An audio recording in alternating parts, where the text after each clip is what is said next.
नमः शिवाय। ओम, जिसे संस्कृत में प्रणव मंत्र या बीज मंत्र भी कहा जाता है, हिंदू, बौद्ध, जैन और सिख धर्म में अत्यंत पवित्र और महत्वपूर्ण प्रतीक एवं ध्वनि है। यह केवल एक अक्षर नहीं बल्कि संपूर्ण ब्रह्मांड की आध्यात्मिक शक्ति का प्रतिनिधित्व करता है। इसे सृजन, संरक्षण और संहार के तैत्र कार्य का प्रतिनिधि माना जाता है।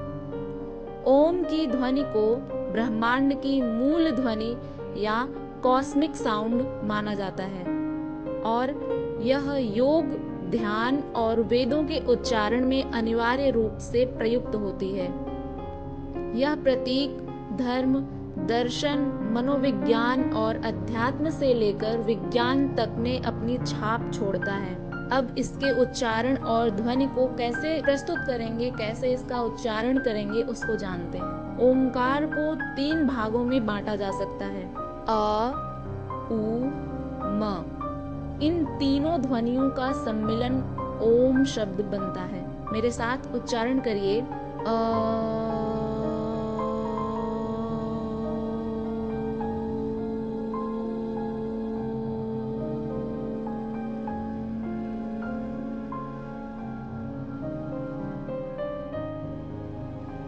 इसमें अ का अर्थ है ब्रह्मा, उ का अर्थ है विष्णु और म का अर्थ है शिव, जिसमें ब्रह्मा इस सृष्टि के उत्पत्तिकर्ता के रूप में माने जाते हैं। भगवान विष्णु इस सृष्टि के संरक्षण हेतु माने जाते हैं और भगवान शिव इस सृष्टि का संहार करता माने जाते हैं।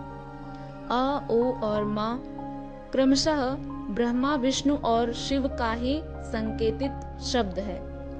इन तीनों ध्वनियों के बाद जो नाद यानी अनाहत ध्वनि उत्पन्न होती है, वह शून्यता या तुरीय अवस्था को दर्शाती है, जो ईश्वर की सर्वोच्च अवस्था मानी जाती है। मांडुक्योपनिषद में कहा गया है, ओम इत्येकाक्षरम ब्रह्म, अर्थात ओम एक ही अक्षर में ब्रह्म का स्वरूप है। ओम का प्रतीकात्मक महत्व क्या है? ओम का प्रतीक बहुत ही सूक्ष्म रूप से आध्यात्मिक अवस्थाओं को दर्शाता है। इसमें जो निचला वक्र अ यानी जागृत अवस्था, मध्यम वक्र उ यानी स्वप्न अवस्था और ऊपरी वक्र म यानी सुषुप्ति अवस्था। मनुष्य 3 अवस्थाओं में रहता है, जागृत, स्वप्न और सुषुप्ति। अर्धचंद्राकार रेखा और बिंदु जो है वो तुरीय अवस्था, जो आत्मा की शुद्ध अवस्था है, उसको दर्शाते हैं। इस प्रतीक में माया यानी भ्रम भी एक रेखा के रूप में चित्रित होती है, जो आत्मा और ब्रह्म के मिलन में बाधक होती है। ओम का धार्मिक महत्व क्या है? हिंदू धर्म में वेदों की शुरुआत ओम से होती है। हर वेद मंत्र के पहले ओम का उच्चारण अनिवार्य होता है, जैसे ओम श्री परमात्मने नमः, ओम नमः शिवाय, ओम कृष्णाय वासुदेवाय, हरये परमात्मने, प्रणतः क्लेशनाशाय, गोविंदाय नमो नमः, ओम श्री गणेशाय नमः, ओम हरये नमः, ओम परमात्मने नमः, ओम विष्णवे नमः। इस प्रकार से कई मंत्र हैं जो प्रारंभ में ओम का उच्चारण करने के बाद उच्चरित होते हैं।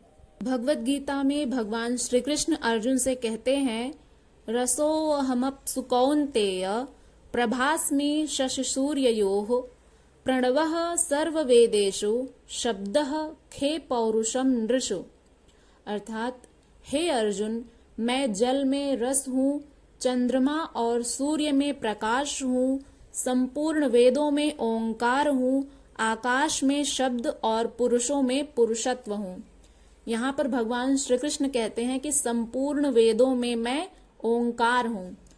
वेदों में जितने भी मंत्र कहे गए हैं, उनमें जो ओंकार मंत्र है, भगवान श्री कृष्ण कहते हैं कि वो ओंकार मंत्र मैं हूँ। बौद्ध धर्म में कहा गया है ओम मणि पद्मे। इसमें यह ध्वनि करुणा और ज्ञान के संगम को दर्शाती है। जैन धर्म में कहा गया है ओम अर्हम नमः, ओम सिद्धम नमः। इसमें पंच परमेष्ठियों के स्तुति में ओम का प्रयोग होता है। सिख धर्म में गुरु ग्रंथ साहिब का आरंभ एक ओंकार से होता है, जिसमें ओम का तत्व समाहित है। योग साधना और ध्यान में ओम का उच्चारण अत्यंत प्रभावी होता है। यह न केवल मानसिक शांति देता है, बल्कि मस्तिष्क की तरंगों को संतुलित करता है, आत्मा से संपर्क बढ़ाता है, ध्यान को गहरा करता है और हमारे जो चक्र हैं उनको जागृत करता है। ओम का 21 बार जाप करने से हृदय गति, रक्तचाप और श्वास को नियंत्रित करने में सहायता मिलती है।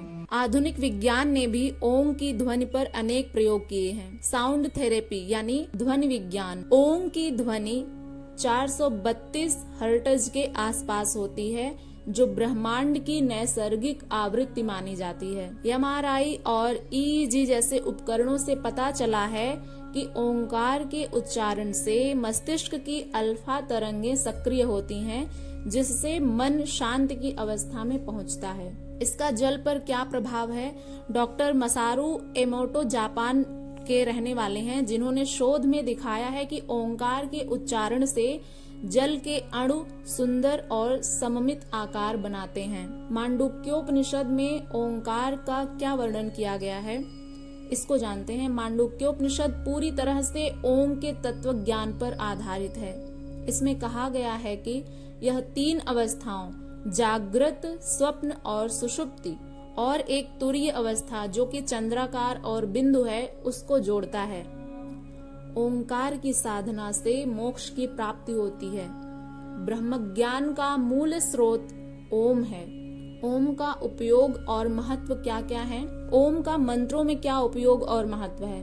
अधिकतर वैदिक मंत्र और श्लोक ओंकार से ही प्रारंभ होते हैं। यह पवित्रता, शक्ति और उद्देश्य को उद्घाटित करता है। ध्यान और जाप में ध्यान करते समय ओम का उच्चारण मानसिक एकाग्रता बढ़ाता है। नाद योग और मंत्र योग का मूल ओंकार ही है। महर्षि पतंजलि द्वारा रचित योग सूत्र, जो कि प्राचीन शास्त्र है, इसमें कहा गया है कि ईश्वर का प्रतीक ओम है। इसको एक सूत्र में पतंजलि पिरोते हुए कहते हैं, तस्य वाचकः प्रणवः, अर्थात उसको प्रणव कहते हैं। तंत्र शास्त्र में ओम को सभी बीज मंत्रों का राजा माना गया है। देवी उपासना में ओम, ह्रीम, क्लीम जैसी मंत्र श्रृंखलाएं होती हैं। ओम शक्ति को जागृत करने वाला मंत्र है। ओम और वास्तुशास्त्र जैसे घर, मंदिर, कार्यालय या किसी भी पवित्र स्थान पर ओम का चिन्ह लगाने से सकारात्मक ऊर्जा का प्रवाह होता है। यह नकारात्मक शक्तियों को हटाने वाला यंत्र है। ओंकार का ऐतिहासिक और सांस्कृतिक प्रभाव क्या है? संस्कृत और देवनागरी लिपि में यह सबसे पहला पवित्र चिन्ह माना गया। भारतीय मंदिरों, ग्रंथों, संगीत, नृत्य, मूर्तिकला और चित्रकला में इसका विशिष्ट स्थान है। यह संस्कृति और परंपरा का आधार है। आज के युग में ओम केवल धार्मिक या आध्यात्मिक प्रतीक नहीं, बल्कि एक ग्लोबल आइकन बन चुका है। योग सत्र, मेडिटेशन क्लासेज और संगीत थेरेपी में इसका उपयोग हो रहा है। यह मानसिक स्वास्थ्य और जीवन शैली सुधारने का माध्यम बन चुका है। निष्कर्षतः हम यह कह सकते हैं कि ओंकार केवल एक ध्वनि नहीं, एक दिव्य ऊर्जा है। यह ब्रह्मांड की उस अदृश्य शक्ति का प्रतिनिधित्व करता है जो सृष्टि को बनाती है, चलाती है और अंततः उसी में विलीन करती है। यह आत्मा और परमात्मा को जोड़ने वाला सेतु है, चाहे वह वेद हो, उपनिषद हो या योग शास्त्र। ओम हर जगह व्याप्त है। आज के वैज्ञानिक युग में भी ओम की महिमा उतनी ही प्रासंगिक है जितनी प्राचीन काल में थी। इसके जाप से व्यक्ति मानसिक, शारीरिक और आत्मिक रूप से स्वस्थ हो सकता है। तो यदि आप भी अपने आप को मानसिक रूप से, शारीरिक रूप से और आत्मिक रूप से स्वस्थ रखना चाहते हैं, तो प्रत्येक सुबह ओंकार का उच्चारण करें। हो सके तो ब्रह्म मुहूर्त में उठ करके ओंकार शब्द का उच्चारण करें, उस परमात्मा का स्मरण करें, अपने आप को पहचाने, आपका स्वरूप क्या है, आपका जीवन किस दिशा में जा रहा है, अपने आप को पहचाने, आपका लक्ष्य क्या है, इसको जानिए और इन सब प्रश्नों के उत्तर आपको अवश्य ही मिलेंगे। यदि आप भी मानसिक, शारीरिक और आत्मिक रूप से स्वस्थ होना चाहते हैं तो नियमित रूप से ब्रह्म मुहूर्त में उठ करके ओंकार शब्द का उच्चारण करें। आपको निश्चित रूप से मानसिक, शारीरिक और आत्मिक लाभ मिलेंगे। ओम वह ध्वनि है जहाँ शब्द समाप्त होते हैं और मौन शुरू होता है। मौन में ही ईश्वर हैं। हरे कृष्णा। Oh